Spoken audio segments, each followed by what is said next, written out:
بسم اللہ الرحمن الرحیم. ہٹ سٹوری کے ساتھ میں ہوں شمشاد مانگٹ. ناظرین، دلچسپ بات یہ ہے کہ پورے ملک میں 26 جنوری کو کسٹم ڈے منایا جاتا ہے، اور کسٹم ڈے کے موقع پہ یہ تقریبات ہوتی ہیں کہ جو سامان ممنوعہ پکڑا جاتا ہے، سمگلڈ جو سامان ہوتا ہے، جس میں سگریٹ ہوتی ہیں، غیر ملکی سگریٹ، اس کے علاوہ ولایتی شراب ہوتی ہے، پھر چھالیاں ہوتی ہیں، ایرانی دودھ ہوتا ہے، اور الیکٹرانکس کا بھی وہ سامان ہوتا ہے جو جس کا ایکشن نہیں ہوتا اس کو تلف کر دیا جاتا ہے. خاص طور پہ شراب، اس کے اوپر بلڈوزر چلا دیے جاتے ہیں. لیکن پاکستان کے مختلف ڈائریکٹریٹس میں 10 ارب روپے سے زائد کا یہ سامان جو تھا، یہ 26 جنوری سے پہلے ہی نیلام کر دیا گیا، تاکہ اس دن صرف خانہ پوری ہو 26 جنوری کو. اب 26 جنوری میں بھی 1-2 دن باقی ہیں، لیکن اس سے پہلے ہی جو مختلف ان کے کلیکٹریٹ ہیں وہاں پہ یہ دیہڑ لگا لی گئی ہے. اس میں اب دلچسپ بات یہ ہے ناظرین، میں وہ جگہ بھی میں آپ کو بتاؤں گا جہاں جہاں یہ ہوا ہے. لیکن جو عینی شاہد ہیں کسٹم کے، جو دیانتدار آفیسر ران جو ہیں، جنہوں نے ہمیں یہ ساری تفصیلات بھیجی ہیں، انہوں نے کیا کیا ہے جی، جو ولایتی شراب تھی، جو غیر ملکی شراب جو پکڑی گئی، اس میں انہوں نے رنگ برنگی شراب رکھ دی، اور خاص طور پہ جو بلیک لیبل یا شواز ریگل تھی، اس میں چائے کی پتی والا پانی ملا دیا گیا، اور پھر اس کے اوپر بلڈوزر چلا دیا گیا. حالانکہ اس سے پہلے یہ جو ولایتی شراب جو تھی وہ فروخت کر دی گئی، وہ رندوں نے پی لی، جن کا نصیب تھا انہوں نے پی لی. اور ناظرین، آپ کو یاد ہونا چاہیے کہ پچھلے مہینے یہ کیس بنا کراچی میں، جہاں پہ کسٹم والے جو ہیں وہ شراب فروخت کر رہے تھے اپنے ویئر ہاؤس سے، اور ایکسائز کراچی نے وہاں پہ چھاپا مارا اور رنگے ہاتھوں ان سب کو پکڑ لیا، اور بڑا ہلہ گلا مچ گیا. وہاں سے وہ ایک ٹرک تو بھر کے لے بھی گئے تھے غیر ملکی شراب کا ایکسائز والے، لیکن 5 گھنٹے بعد ان کو ہوش آیا کسٹم والوں کو کہ یہ ہمارا ویئر ہاؤس ہے. وہ محترمہ جو وہاں پہ پہنچی، جو ان کی آفیسر تھی، انہوں نے کہا جی یہ تو ہمارا ویئر ہاؤس ہے. لیکن جو ریکارڈ سامنے آیا اس کے میں یہ ثابت نہیں کر پائے تھے کسٹم والے کہ یہ ان کا ویئر ہاؤس ہے، کیونکہ ریکارڈ دکھانا ہوتا ہے نا بھائی. اگر ان کا ویئر ہاؤس ہے تو پھر فروخت کیوں ہو رہی ہے؟ فروخت تو نہیں ہونی چاہیے تھی نا. لیکن چونکہ وہ 26 جنوری کو ایک خانہ پوری کا کام ہوتا ہے، اور جو شراب پکڑی جاتی ہے ان کے پاس ڈاٹا تو لکھا ہوتا ہے کہ اتنی شراب پکڑی گئی، پھر اس کو یہ بوتلیں شراب فروشوں سے اکٹھی کر کے اس کے اندر پانی رنگ برنگا ڈال کے تو اس کو شراب کی بوتلیں جو ہیں وہ ظاہر کر دیتے ہیں. اور اس کے علاوہ پھر غیر ملکی جو سگریٹ ہیں، اور غیر ملکی سگریٹ کے حوالے سے کتنی دفعہ یہ تجویز آئی کہ غیر ملکی سگریٹ جو پکڑے جاتے ہیں وہ مقامی جو ٹبیکو کمپنیاں ان کو دے کے جتنے میں بھی بکیں تو پیسہ قومی خزانے میں جمع کروایا جائے. لیکن یہ ایک تجویز ہی رہتی ہے، کیونکہ اگر یہ اس طرح ہوگا تو پیسہ تو قومی خزانے میں چلا جائے گا، تو ان کو تو پھر کچھ نہیں ملے گا. لہٰذا سگریٹ بھی جو ہے وہ غیر ملکی سگریٹ انہوں نے پہلے ہی ان ڈائریکٹریٹس میں، جن کا میں بعد میں آپ کو نام بتاتا ہوں کہاں کہاں انہوں نے واردات کی ہے، بیچ دیا گیا. پھر میں آپ کا اس کو ثبوت کے طور پہ بتاتا ہوں. وصال فخر صاحب سوابی میں انہوں نے ان کا پورا گوڈان جو ہے وہ پکڑ لیا، جہاں کروڑوں روپے مالیت کے سگریٹ غیر ملکی پکڑے ہوئے تھے. اب انہوں نے بجائے اس کے یہ غلطی تسلیم کرتے یہ کہنے لگے جی آپ کا اختیار ہی نہیں ہے. لیکن وہ بھی بڑے دبانگ افسر ہیں، انہوں نے پرچہ دے دیا ان کے اوپر. بہرحال FBI نے اپنا قبلہ درست نہیں کیا، وہ سلسلہ اسی طرح چلتا رہا. تو جو سگریٹ ہیں اس کی جگہ انہوں نے سستے سگریٹ رکھ کے وہاں پہ فروخت کر دیے گئے. پھر چھالیاں آ گئی تھی. چھالیاں کا میں نے آپ کو ایک ویڈیو دکھائی تھی، آج بھی آپ کو ویڈیو میں دکھا رہا ہوں. یہ کوئٹہ کی ایک چوکی ہے جناب، یہاں پہ یہ چھالیاں پڑی ہوئی ہے، وہاں پہ انہوں نے مٹی رکھ دی ہے. اور جو یہ جلانے والی واردات کی گئی ہے، چھالیاں کو تو نہیں آگ لگی، چھالیاں چلی گئی، جس نے کھانی تھی وہ کھا لی. چھالیاں والے جو چھالیاں کے عاشق ہیں وہ کھا گئے چھالیاں، اور انہوں نے اس کی جگہ پہ مٹی کو آگ لگائی، مٹی کے برادے کو آگ لگائی، اور داد پائی ہے انہوں نے جناب علی جو حکومت ہے اس سے کہ جناب ہم نے تلف کر دیا. جناب وزیر اعظم صاحب، جناب فیلڈ مارشل صاحب، یہ کچھ تلف نہیں کرتے. یہ چیئرمین صاحب کو بھی پتہ ہے یہ کچھ تلف نہیں کرتے، یہ ہضم کرتے ہیں. تلف نہیں کرتے، ہضم کرتے ہیں، اور پیسہ ان کی اپنی جیبوں میں چلا جاتا ہے. تلف کریں گے تو ان کو کیا بچے گا؟ پھر اس کے علاوہ جو اور باقی بھی جو اشیاء تھیں وہ ساری کے سارے اس کے ساتھ انہوں نے یہی کھلواڑ کیا. پھر ناظرین میں آپ کو بتاتا چلوں کہ پھر جو 100 انہوں نے FIRیں بھی دی ہیں کوئٹہ میں، وہاں پہ کھڑے کھڑے 100 کنٹینر جو تھے وہ لاپتہ ہو گئے. ان کے اندر کنٹینر نہیں لاپتہ، ان کے اندر جو سالوینٹ تھا جس کو وائٹ اسپرٹ کہتے ہیں، سفید اسپرٹ، وہ انہوں نے بیچ دیا. کسی کے خلاف کوئی FIR نہیں ہوئی. سب کے سب چونکہ ملے ہوئے ہیں، سب کے سب پاکستانی خزانے کو دیمک کی طرح چاٹ رہے ہیں. کوئی کسی کے خلاف FIR نہیں کرتا. سالوینٹ غائب، شراب غائب، اسپرٹ غائب، پٹرول غائب، ایرانی ڈیزل غائب، ایرانی دودھ غائب، ہر چیز غائب. اور یہ بھی بتا دوں کہ 2025 میں لاہور کے جو اصغر پوریوال جو تھے وہ پکڑے گئے، کسٹم سپریڈنٹ وہ پکڑے گئے، اور انہوں نے کیا کیا تھا، جو سرکاری گودام ہے وہاں سے جو پکڑی گئی ٹوتھ پیسٹ تھی، شیونگ جیل تھی، اور اس کے علاوہ جو دوسرا سامان تھا، ایرانی دودھ جو تھا، چھالیاں جو تھی، وہ سب مٹی کی بوریوں سے انہوں نے تبدیل کر دیا تھا. اصغر پوریوال، یہ آن ریکارڈ چیزیں ہیں ناظرین. ایک پکڑا گیا، سعید وٹو صاحب وہاں میں موجود تھے، انہوں نے ان کو پکڑا، اس کے ساتھ ایک ردا نامی خاتون بھی تھی، اس کو بھی انہوں نے پکڑا.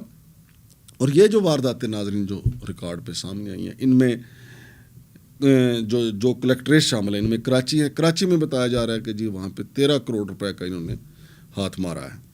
اور لاہور، ملتان، پشاور، کوئٹہ، راول پنڈی، گلگت، گڈانی اور حیدرآباد، ان تمام جگہوں پہ جو پکڑا گیا مال تھا سرکاری ریکارڈ کے مطابق. جو کلیئر ہو گیا اس کو چھوڑ دیں. جو سرکاری ریکارڈ ہے وہ کہہ رہے ہیں یہ 10 ارب روپے سے زائد کا مالیت کا تھا. اب 26 جنوری کو جناب پاکستانی پرچم کے ساتھ کسٹم کا پرچم لہرا رہا ہوگا، سلوٹ ہو رہے ہوں گے، لیکن سوال یہ پیدا ہوتا ہے کہ یہ جو انہوں نے چوری کی ہے، کیا کوئی کسٹم کا افسر جو ہے وہ اس کا آڈٹ کرے گا؟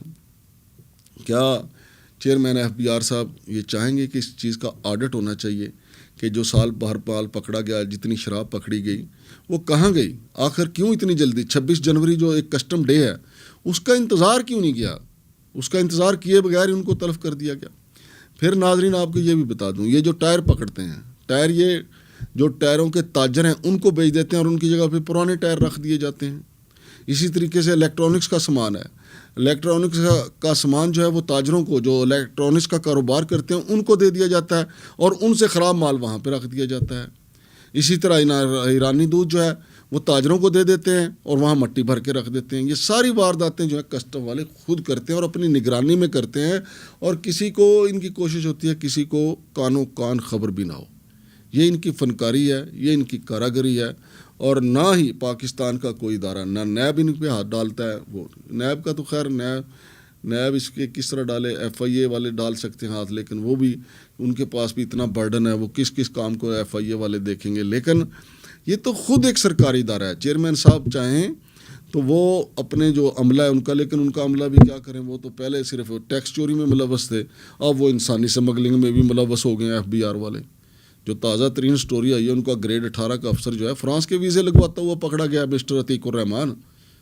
ایک کا نام تھا جو ایک ڈرائیور تھا، اور دوسرا جو تھا اس کے ساتھ وہ پراپرٹی ڈیلر تھا. اس کے انہوں نے 53 لاکھ 53 لاکھ لے کے اس نے ویزے لگوائے. اب جہاں ہماری بیوروکریسی یہ کر رہی ہوگی، جہاں پکڑا ہوا مال، اچھا یہ مال جو سمگلروں سے پکڑا گیا تھا، اگر اس کی نیلامی ہوتی اور وہ مال سیدھے کا 10 ارب سے زیادہ کی قومی خزانے میں چلی جاتی، چند گھروں کے تو چولہے جلتے نا، کچھ تو پاکستانی معاشرے میں بہتری آتی، کچھ تو پاکستانی معیشت میں بہتری آتی. لیکن یہ چور جو ہیں وہ باز ہی نہیں آتے اور کوئی ان کو پکڑنے والا نہیں ہے. آپ کراچی میں کا ٹوٹل حساب لگنا چاہیے کہ کراچی میں کتنی بڑی واردات ہوئی. سب سے بڑی چوری اور بدنیتی تو یہ ہے کہ جب ایک ڈیٹ کنفرم ہے وہ ہے 26 جنوری، اس سے پہلے چھالیاں جلی، سگریٹ جلی، شراب جلی، یا پھر پاکستان کی قوم کی قسمت جلی. تو کون پکڑے گا ان کو؟ چیئرمین FBR صاحب تو میرا خیال ہے بھائی انہوں نے تو طے کر لیا کہ وہ جتنے دن گزاریں گے بس چپ چاپ گزاریں گے. وزیر اعظم صاحب اس کے لیے کوئی JIT بنائیں کہ یہ 26 جنوری کسٹم ڈے سے پہلے یہ چیزیں کیوں جلی ہیں. تو پھر جو جہاں جس کلیکٹریٹ میں جلی ہیں، جو جلانے والے ہیں، جن کے اکاؤنٹس میں گئے ہیں، کوئی مسئلہ نہیں ہے، اکاؤنٹس کا ایسے پتہ چل جاتا ہے. اگر آپ چاہیں تو ان کو جیلوں میں ڈالیں، ان کو نوکریوں سے فارغ کریں، پھر جا کے قانون کی عملداری ہوگی، پھر جا کے مزہ آئے گا قوم کو تسلی تو ہوگی. ہمارے جو حقوق ہیں ان کی نگرانی جو ہے اچھے بیوروکریٹ کر رہے ہیں. لیکن اگر آپ نے جو یہ انہوں نے حرکت فرمائی ہے، ان کو کچھ نہ کہا گیا، اگلے سال بھی یہی کریں گے. اور ہم اگلے سال پھر ویلاگ جو ہے ایک جذباتی ویلاگ ٹھوک کے عوام کو جگانے کی کوشش کر کے. لیکن میں کہتا ہوں عوام کا تو کوئی قصور نہیں، ہم تو بیوروکریٹ جو بیٹھے ہوں ان کا ضمیر جگانے کی کوشش کرتے ہیں. ہم تو چیئرمین صاحب سے بار بار مطالبہ کرتے ہیں، ہم وزیر اعظم صاحب سے مطالبہ کرتے ہیں، ہم فیلڈ مارشل صاحب سے مطالبہ کرتے ہیں کہ 26 جنوری جو دن طے تھا کہ اس دن یہ اشیاء تلف کی جائیں گی، تو پھر رندوں نے شراب کی کیوں پی؟ چھالیاں کھانے والوں نے چھالیاں کیوں ہڑپ کی؟ اور غیر ملکی سگریٹ کدھر گئے؟ یہ ساری چیزوں کو کریں نظر حساب کتاب. تو ناظرین یہاں پہ میں آپ کو یہ کچھ چیزیں اور بھی بتانا چاہتا ہوں کہ کراچی میں 13 کروڑ کی صرف چھالیاں جو ہیں وہ ادھر ادھر کی گئیں اور ان کی جگہ پہ مٹی تلف کی گئی، یعنی 13 کروڑ کی یہ دہاڑ ہے۔ آپ کو پتہ ہی ہے چھالیاں سب سے زیادہ کراچی میں استعمال ہوتی ہے، ویسے بھی کراچی بہت بڑا شہر ہے۔ پھر اس کے علاوہ جو مجھے معلومات ملی ہیں، میرے ذرائع نے اس کی تصدیق کی ہے کہ 58 کروڑ روپے کے سگریٹ جو ہیں، غیر ملکی سگریٹ جو ہیں، ان کی مارکیٹ میں فروخت کر دی گئی اور ان کی جگہ سستے سگریٹ رکھ کے فروخت کر دیے گئے۔ وہاں پہ معین الدین وانی صاحب ہیں، ان سے پوچھنا چاہیے چیئرمین صاحب کو۔ اور یہ جو ہوئی ہے 26 جنوری سے پہلے ہی، کہیں 1 ماہ پہلے، کہیں 2 ماہ پہلے یہ واردات ہوگی۔ اور عائشہ وانی ان کی بہن جو ہیں وہ پشاور میں ہیں، اور پشاور میں 2 مہینے پہلے ہی یہ رسم ادا کر دی گئی۔ پشاور میں 2 مہینے پہلے ہی پکڑی گئی عشاء کی چتا کو آگ لگا دی گئی۔ اب یہ دیکھیں کہ جس چتا کو آگ لگائی گئی ہے وہ پاکستان کی چتا جلائی گئی ہے، اور پاکستان کی چتا یہ سب مل کے جلا رہے ہیں۔ کیوں؟ ان کو پکڑنے والا کوئی نہیں ہے، نہ معین الدین وانی صاحب کو کوئی پوچھنے والا ہے، نہ محترمہ عائشہ وانی صاحبہ کو کوئی پوچھنے والا ہے۔ صرف یہی پوچھ دیں، یہ میں آج کی ڈیٹ میں آپ سے کہہ رہا ہوں، میں آپ کے ساتھ ویڈیو بھی شیئر کر رہا ہوں جو یہ تلف کیا گیا، کہ جب ایک طے شدہ ڈیٹ جو ہے وہ 26 جنوری ہے، تو پھر اس سے پہلے یہ چتا جلانے کی جو رسم ہے کیوں کی گئی؟ اس لیے کہ اگر 26 جنوری کو یہ چتا جلاتے تو پھر ایجنسیوں والے بھی دیکھتے، کیونکہ جب یہ پکڑی گئی شیعہ کا شمشان گھاٹ جب سجتا ہے، جب یہ آگ لگائی جاتی ہے، تو وہاں ایجنسی کے لوگ بھی آتے ہیں، FBI، MI، ISI کے لوگ بھی ہوتے ہیں، تو ان میں سے کوئی بھی اس کی عقابی آنکھ دیکھ سکتی ہے کہ یار یہ شراب کی جگہ تو پتی ملی ہوئی ہے۔ کوئی بھی کسی کی عقابی آنکھ دیکھ سکتی ہے، یا اس کو بتایا جا سکتا ہے، مخبر کو بتا سکتا ہے کہ بھائی جان یہ جو چھالیا کو آگ لا رہے ہیں، چھالیا نہیں ہے، مٹی ہے۔ ان کو یہ بھی تو کوئی بتا سکتا ہے نا، کوئی طوطا، کسٹم کا طوطا ان کو یہ بھی تو بتا سکتا ہے عین موقع پہ کہ جناب یہ جو آپ کے سامنے آگ لگا رہے ہیں نا، جو چیتا جلا رہے ہیں اسمگل شدہ مال کی، یہ در حقیقت یہ آپ کے سامنے جو سگریٹ جل رہے ہیں یہ سستے سگریٹ ہیں۔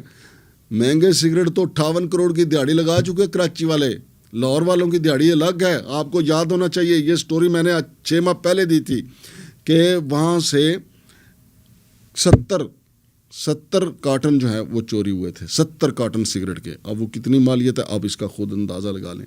اچھا، اس کے اوپر FBR نے پریس ریلیز بھی جاری کی۔ اب ہم کہیں جی FBR والوں کو چاہیے کہ ان کو پکڑے۔ FBR والوں نے جشن منایا کہ جناب یہ چیزیں تلف کی گئی ہیں۔ تو میں چیئرمین FBR صاحب سے، جناب مسعود عباسی صاحب سے گزارش کروں گا کہ میری تو ناقص عقل کے مطابق یا ناقص علم کے مطابق یہ ہے کہ 26 جنوری کو یہ چیزیں تلف کی جاتی ہیں۔ تو جب ایک ڈیٹ، تاریخ، وقت متعین ہے تو پھر اس سے پہلے یہ رسم کیوں ادا کی گئی؟ اس سے پہلے ہی یہ سب کو جو ہے جلا کیوں دیا گیا؟